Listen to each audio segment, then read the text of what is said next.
The guy who is attractive to more women is more interesting. And as politically incorrect as that is the way that's the way the world works. This woman said, if you have a crush, you're going crazy. If you don't have anything, you're bored. And so that's kind of interesting. You're making my point for me. It's just one of these situations. I forgot who said it. It's like you can do anything you want with a woman except bore her. And and I've seen examples where men, I know some guys that, they've straight up told the girl, I'm not interested in a committed relationship. I'm not interested in monogamy. She says yes. He continues to have sex with her. He's like, listen, I'm going to see other women, blah, blah, blah, whatever. And then all of a sudden he sees other women and she goes crazy. And I'm like, wait, but he told you what was going to happen and you weren't comfortable with that situation. And the reason why is because he's more interesting. The guy who is attractive to more women is more interesting. And as politically incorrect as that is the way that's the way the world works. It's not the guy who's really good at talking to one girl. It's the guy who several women find attractive that other women find attractive. The term, I believe, is called the boy band effect. I think it's where women hear everyone screaming for NSYNC so that they find NSYNC or whatever, Justin Bieber, name whoever you want, more attractive, because Harry Styles, whoever, they find him more attractive because other women find him attractive. And so you get into this conundrum. I'm actually like, for men, I do have a lot of prescriptions. For women, my prescriptions are a little bit different. But the main thing I want to do is what's called a description. I want to describe the environment we're in so that we stop making these mistakes. Like men, your addiction to porn is screwing you over.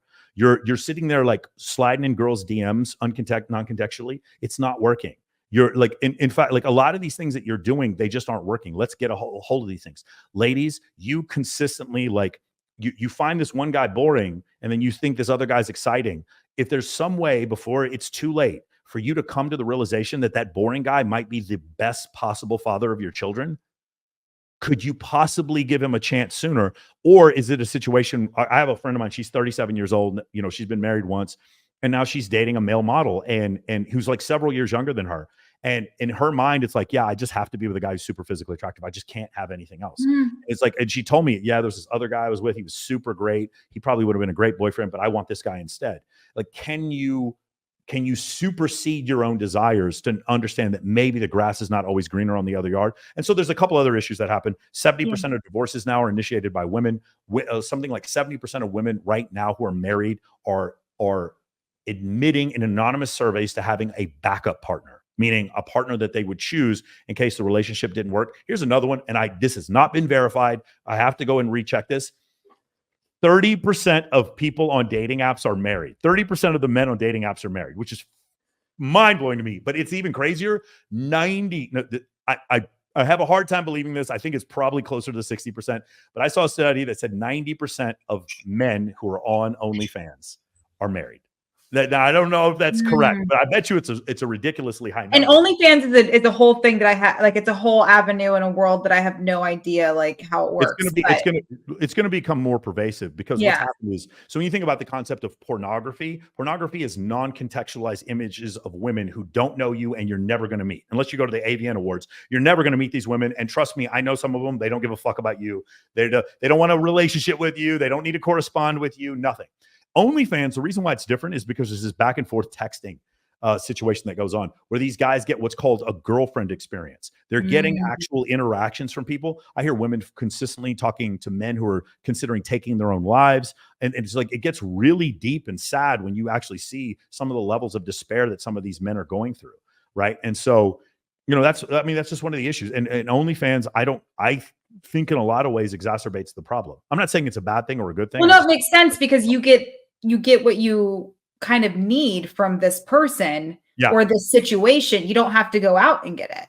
Yeah, but what makes it worse though is that you're not talking to that influencer that you subscribe to. You're talking. They don't know. They don't care. You're talking to a guy in the Philippines who logged into her account, and they probably don't care though. Like I don't know. I think they probably do. I think men. I mean, they don't want to be fooled in that regard. But anyway, the point is, pornography is non-contextualized and OnlyFans is contextualized, meaning there's a reason. We have like these men imagine they have a relationship with you. Corey Yee is a big model. She came on my show recently and I get messages from this one guy who thinks that they're dating.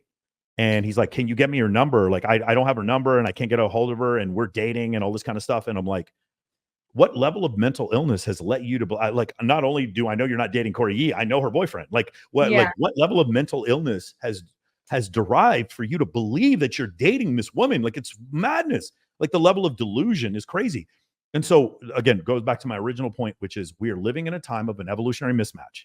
And so because of that, that's why, you know, the rules are, and the rules can't catch up fast enough to figure out what's going on. But because here's the thing, there's no selection pressure anymore, Jessica. There's 8 billion humans on the planet. It doesn't matter what's wrong with you, what genetic defects you have, you can still have children. So the answer is like, there's no problem until, you know, the population collapses. There's no problem. Right. And people are just going to keep going on. It gets even more bleak than this when you start reading things about like AI bots, androids, men having sex with robots, women being able to have children with other women. There's a book about this called The Singularity is Near by Ray Kurzweil. And it goes over these concepts where like we may get to a point where men and women just don't need each other at all. You know, that's something that may happen in the future as well.